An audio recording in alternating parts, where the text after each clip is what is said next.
Olivia felt her heart slam against her ribcage as she stared at the image on her husband's phone. The woman in the photo, who looked exactly like her, was wrapped in the arms of a man who definitely wasn't James. "This isn't me," she whispered, her voice trembling as she looked up at her husband's ashen face. "James, you have to believe me." But the seed of doubt had already been planted, carefully cultivated by her in-laws who had despised her from the very beginning.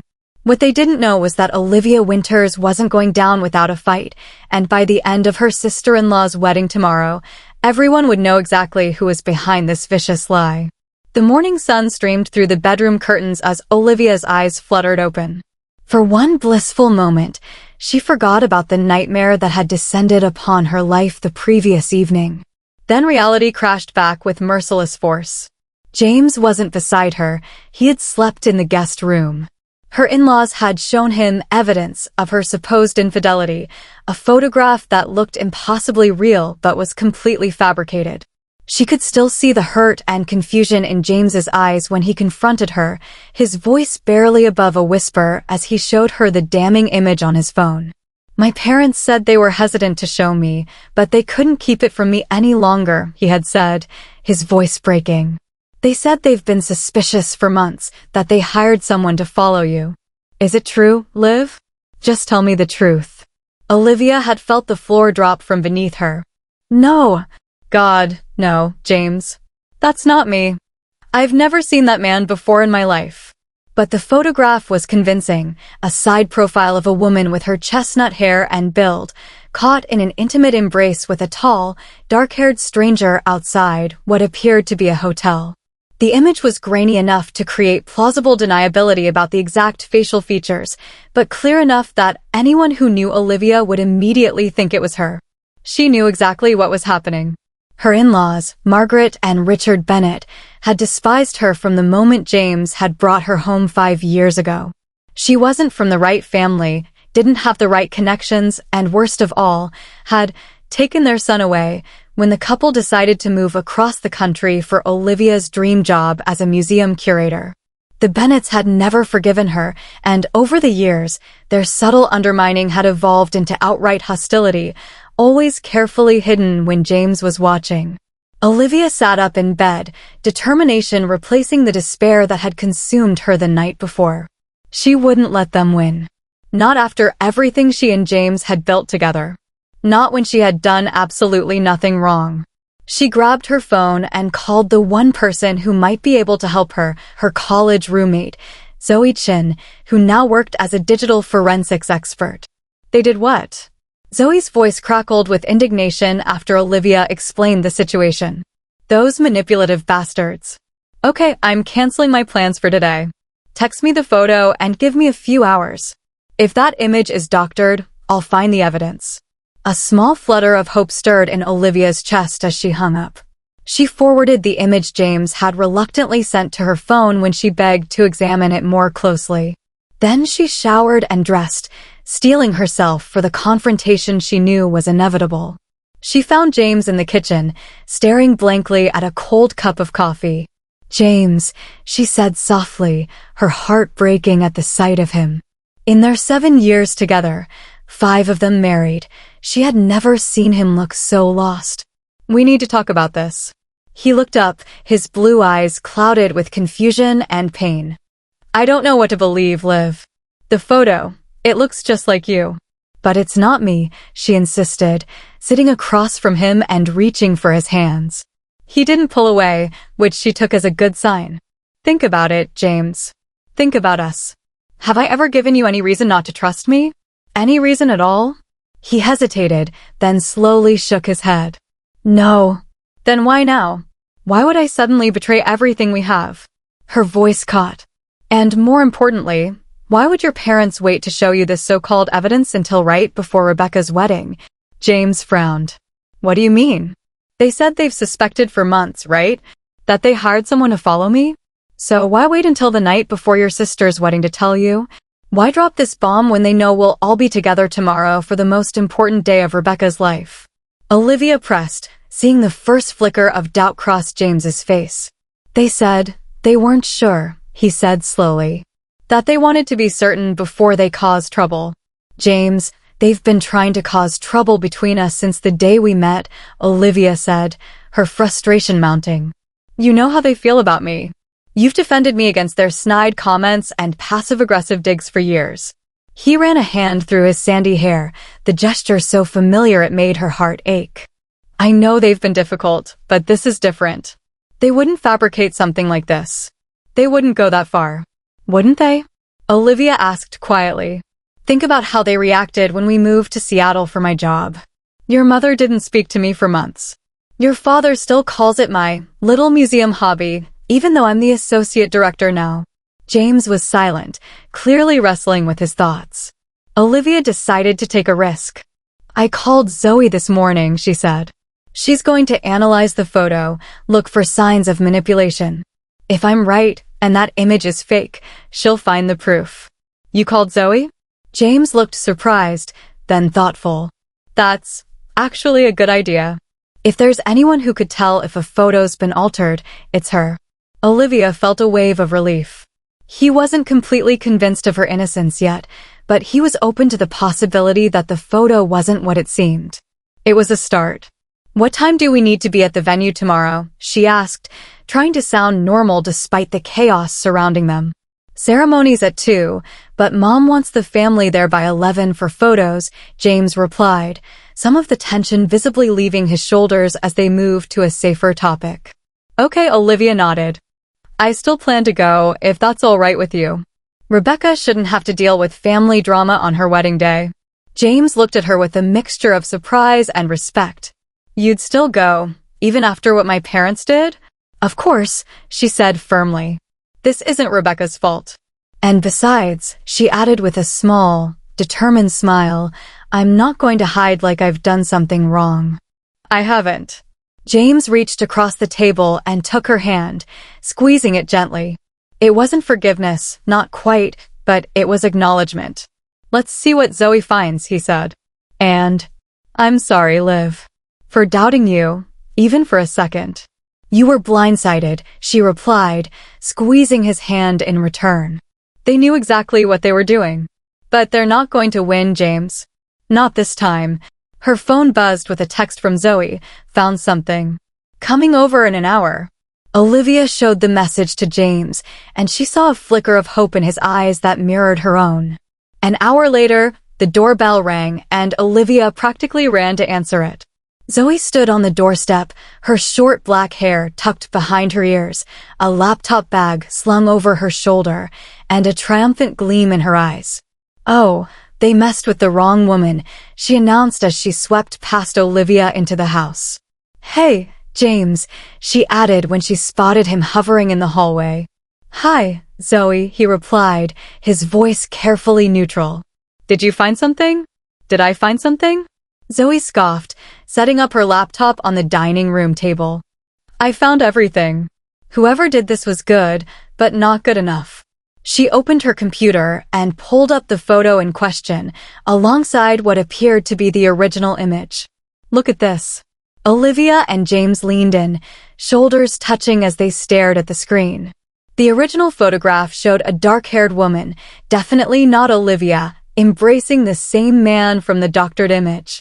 The woman in the original is someone named Vanessa Taylor, according to the metadata, Zoe explained. The photo was taken 3 years ago and posted on her public Instagram account. Someone downloaded it, altered it extensively to change her hair color and certain facial features to match Olivia's, then degraded the image quality to hide the manipulation.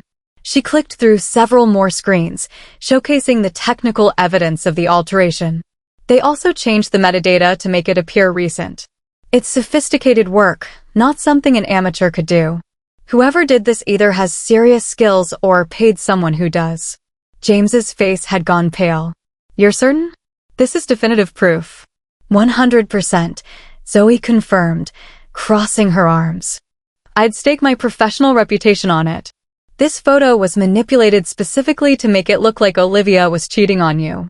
Olivia watched as her husband's expression transformed from uncertainty to shock, then to a cold anger she rarely saw in him. My parents, he said quietly. They've always been controlling, but this. He shook his head, seeming at a loss for words. There's more, Zoe said, pulling up another window. The email account that sent this to your parents? It's fake, created just 2 weeks ago. The IP address traces back to a coffee shop near your parents' house. Whoever did this wasn't even trying very hard to cover their digital tracks. James turned to Olivia, his eyes filled with remorse. I'm so sorry, he said, his voice breaking. I should have known better. I should have trusted you. You're trusting me now, she replied, taking his hand. That's what matters. So what's the plan? Zoe asked, looking between them. Because if it were me, I'd be ready to rain hellfire on whoever did this. James and Olivia exchanged a look. The wedding is tomorrow, James said slowly. Everyone will be there, my parents, the entire extended family. Perfect timing for a public reckoning, Zoe remarked, then quickly added, but of course, that's not my place to say. No, Olivia said, a plan forming in her mind. You're right. It is perfect timing. They tried to destroy our marriage on the eve of a wedding. There's a certain poetry in exposing them at the same event, don't you think? James looked uncertain. I don't want to ruin Rebecca's day. Neither do I, Olivia assured him. We'll be discreet. But your parents need to be confronted, James. They need to know they can't get away with this.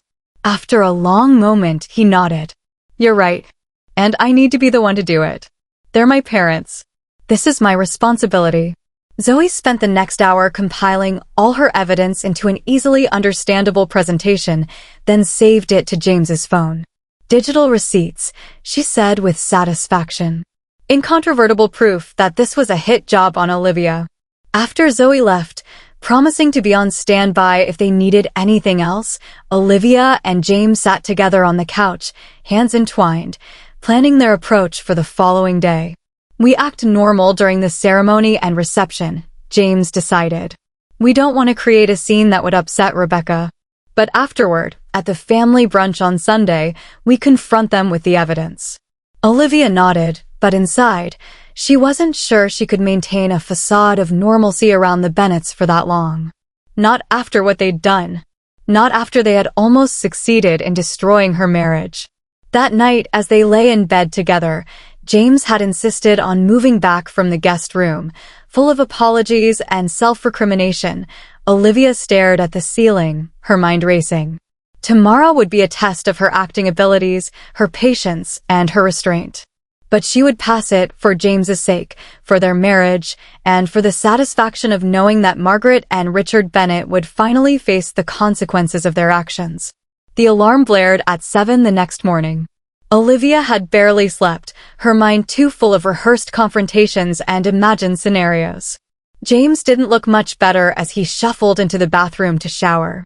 By 10:30, they were dressed and ready, Olivia in a deep emerald dress that complemented her eyes, James in his groomsman's suit, and heading to the upscale hotel where the wedding would take place. The Bennett family had booked a private suite for pre-ceremony photographs. Olivia's stomach clenched as she and James approached the door. He squeezed her hand reassuringly before knocking. Margaret Bennett opened the door, her face instantly hardening at the sight of Olivia. "Oh," she said coolly. "You came." "Of course she came," James replied, his voice tight with controlled anger. "Olivia is my wife and Rebecca's sister-in-law. She belongs here." Margaret pressed her lips into a thin line, but stepped aside to let them enter. Richard stood near the window, deep in conversation with the photographer, while Rebecca sat at the vanity in her wedding dress, a vision in white lace, as the makeup artist made final touches. "James," Rebecca exclaimed when she spotted them, her face lighting up. "And Olivia. I'm so glad you're here." She rose carefully, mindful of her dress, and came to embrace them both. "We wouldn't miss it for the world," Olivia said sincerely, hugging her soon-to-be sister-in-law. Whatever issues she had with the elder Bennetts, Rebecca had always been kind to her. "You look beautiful," James told his sister, his voice softening with genuine affection. Family photos in 5 minutes, the photographer called out, and everyone began to assemble. Olivia noticed how Margaret maneuvered to keep her as far from the center of the group as possible, positioning herself between James and her son at every opportunity. Richard barely acknowledged Olivia's presence, giving her only the briefest of nods. The tension was palpable, at least to Olivia, but she maintained her composure, smiling for the photos and focusing on making this day special for Rebecca. James, too, was the picture of the proud brother, though Olivia could see the strain around his eyes, the tightness in his jaw whenever his parents were near. The ceremony was beautiful. Rebecca and her fiancé, Michael, exchanged vows under an arch of white roses in the hotel's garden, the late afternoon sun casting a golden glow over the assembled guests. Olivia found herself genuinely moved as the couple sealed their union with a kiss, the crowd erupting in applause. For a moment, she forgot about the Bennetts' betrayal, lost in the celebration of love and commitment. The reception was held in the hotel's grand ballroom, transformed into an elegant wonderland of twinkling lights and floral arrangements. Olivia and James were seated at the family table, directly across from Margaret and Richard. Throughout dinner, Olivia could feel her in-laws' eyes on her, watching, judging, perhaps wondering if their plan had worked, if they had succeeded in driving a wedge between her and their son. "You're doing great," James whispered in her ear as they finished their meal. "Just a little longer." Olivia nodded, taking a sip of champagne to steady her nerves.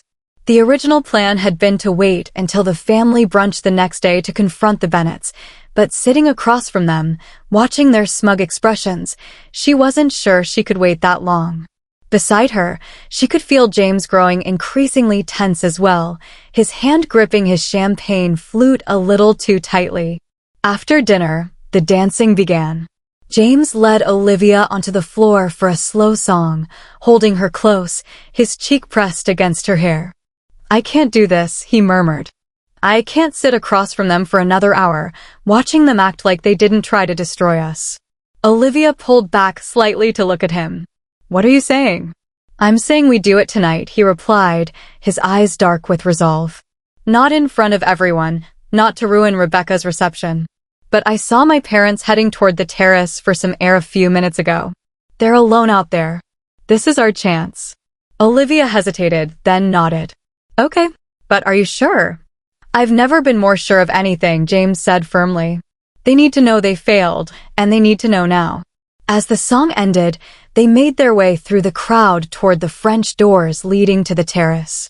Outside, the night air was cool and fragrant with the scent of the garden below. Margaret and Richard stood at the railing, deep in conversation, their backs to the doors. James cleared his throat, and they turned, surprise registering on their faces. "James, Olivia," Richard said, recovering first. "Lovely ceremony, wasn't it?" "Beautiful," James agreed, his voice eerily calm. "Rebecca and Michael look so happy. So in love. It reminds me of my own wedding day with Olivia." Margaret's smile became strained. "Yes, well, every couple has their honeymoon phase." "And their challenges," James continued, taking a step closer to his parents. "Like when someone tries to convince one spouse that the other is unfaithful." The color drained from Margaret's face. Richard's expression hardened. "James," he began, "we've already discussed this. We only showed you that photo because we care about you. Because you deserved to know the truth." "The truth," James repeated, pulling out his phone. "Let's talk about the truth, shall we? About how the photo you showed me was completely fabricated. Digitally altered to make it look like Olivia was with another man." "That's absurd," Margaret scoffed, but her voice lacked conviction. "We got that photo from a private investigator." "No, you didn't," Olivia spoke up, finding her voice at last. "You either created it yourselves or hired someone to do it for you. Either way, we have proof." She nodded to James, who pulled up Zoe's presentation on his phone and handed it to his father. Richard stared at the screen, his expression changing from dismissive to shocked as he swiped through the evidence. Margaret peered over his shoulder, her face growing paler with each image. This doesn't prove anything," Richard blustered, handing the phone back to James. "Your friend could have fabricated this so-called evidence." Why would she do that? James challenged. What possible motive would Zoe have? On the other hand, you two have made it abundantly clear from day one that you don't think Olivia is good enough for me. You've tried to undermine our relationship at every turn. We've only ever wanted what's best for you, Margaret insisted, her voice rising. That job of hers took you thousands of miles away from your family, from the career you could have had with your father's firm. She's changed you, James. You're not the son we raised. You're right about that, James agreed, his voice cold. I'm not the son you can manipulate anymore. I'm a grown man who made his own choice to marry an incredible woman and support her career the way she supports mine.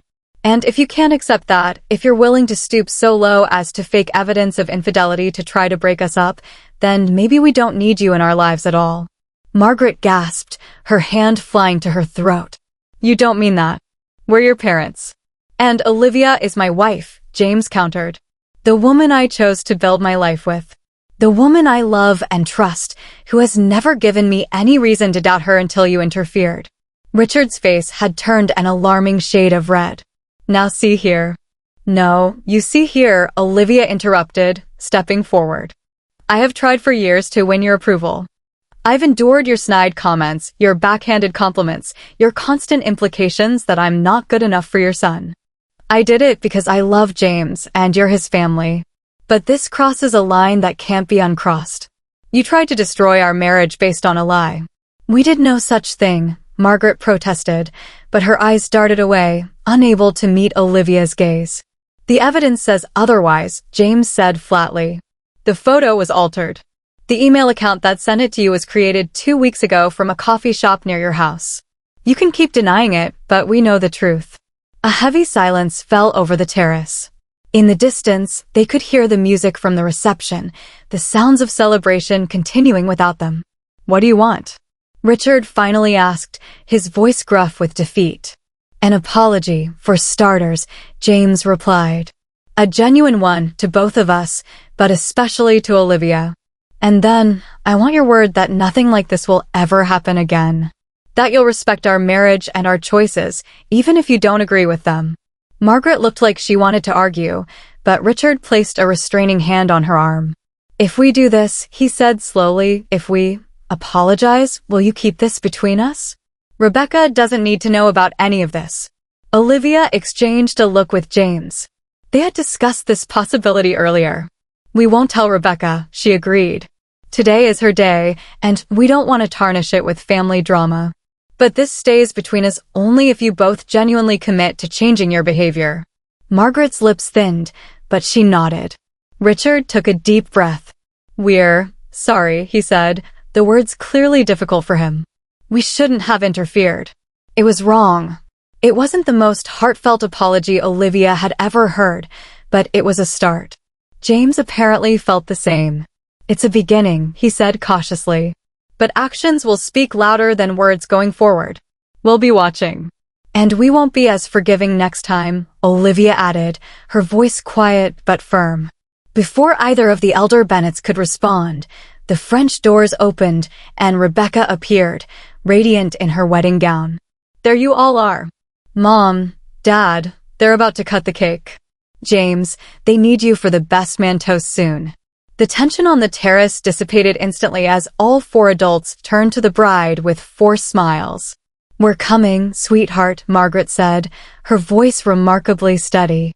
As they filed back into the ballroom, James squeezed Olivia's hand. You okay? He whispered. Better than okay, she replied, and found that she meant it. For the first time since this ordeal began, she felt like she could breathe again. The truth was out, the lies exposed. It might not have been the full reckoning she had imagined, but it was enough. The Bennets knew they had been caught, and, more importantly, they knew their plan had failed. The rest of the reception passed in a blur of cake, dancing, and celebration. James delivered a touching toast to his sister and new brother-in-law, his voice only slightly strained from the emotional confrontation earlier. Olivia danced and chatted with other guests, feeling a weight lifted from her shoulders.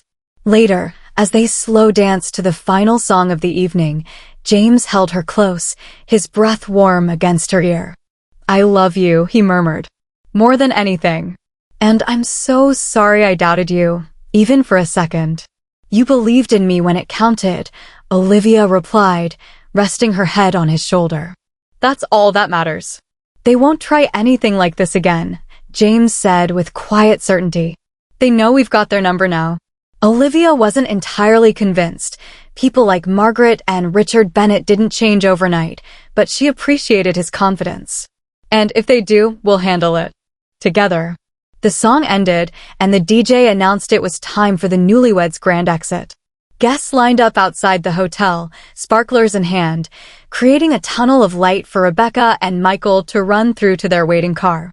Olivia and James stood side by side, their sparklers aloft, joining in the cheers as the happy couple made their exit in a shower of golden sparks. As the crowd began to disperse, Olivia caught Margaret watching her from across the driveway. Their eyes met, and for a moment, neither woman looked away. Then, almost imperceptibly, Margaret nodded, not friendly, not warm, but an acknowledgement nonetheless. A truce, however uneasy. Olivia returned the nod, then turned to her husband. Let's go home, she said softly. In the taxi back to their apartment, Olivia leaned against James, feeling the steady rhythm of his breathing, the solid warmth of his body next to hers. The events of the past 24 hours felt almost surreal now, like a bad dream rapidly fading in the light of morning. What are you thinking about? James asked, his fingers gently stroking her arm. That truth has a way of coming to light, she replied. And that I'm incredibly lucky to have you and Zoe and people who believe in me. I'll never doubt you again, he promised, pressing a kiss to her temple. And as for my parents, I meant what I said. If they can't accept you, accept us, then they don't get to be part of our lives. Let's give them a chance, Olivia suggested, surprising herself with her own magnanimity. Not for their sake, but for yours. They're still your parents, and despite everything, I know you love them. James was quiet for a moment. You're a better person than I am, he finally said, his voice thick with emotion. After what they tried to do. I'm not saying we forget, Olivia clarified. Just that we give them an opportunity to make amends, to prove they can change. And if they can't, she shrugged. Then we reevaluate. The taxi pulled up outside their building. James paid the driver, then took Olivia's hand as they walked to the entrance. In the elevator, he pulled her into a tight embrace, burying his face in her hair. What was that for? She asked when he finally released her. For being you, he said simply. For fighting for us when I was too confused to see what was happening. For being willing to forgive, even when it isn't deserved. The elevator doors opened on their floor, and they walked hand in hand to their apartment. Inside, Olivia kicked off her heels with a sigh of relief while James loosened his tie. Wine, he offered, heading toward the kitchen. Please, she agreed, sinking onto the couch. Something tells me we've earned it. James returned with 2 glasses of red wine, handing one to Olivia before sitting beside her. To us, he said, raising his glass. And to the truth. To us, Olivia echoed, clinking her glass against his. As she took a sip, she felt the last of the tension from the past day melting away. They had weathered this storm, and their marriage was stronger for it. Whatever challenges lay ahead, and there would be challenges, with or without the Bennett's interference, they would face them together, secure in their love and trust for each other. James set his wine glass on the coffee table and took Olivia's free hand. You know, he said thoughtfully, we've been talking about starting a family. Olivia raised an eyebrow, surprised by the sudden change of topic. We have. Maybe it's time, he suggested, his eyes searching hers. Not to prove anything to my parents or because of what happened. But because I love you, and I want to build a life with you, a family with you, based on the trust and respect we have for each other. Olivia felt a surge of emotion that brought tears to her eyes. After everything they had just been through, the fact that James was thinking about their future, about expanding their family, filled her with hope and joy. I'd like that, she said softly, setting her own wine aside and leaning into him. Very much. As James wrapped his arms around her, Olivia thought about the lies that had nearly torn them apart and the truth that had saved them. In the end, love and trust had prevailed over deception and manipulation. It wasn't a fairy tale ending. The relationship with the Bennets would need time and work to heal, if it ever did, but it was real and it was theirs. Outside, the city lights twinkled against the night sky, a constellation of possibilities for their future together. And for now, in this moment, that was more than enough.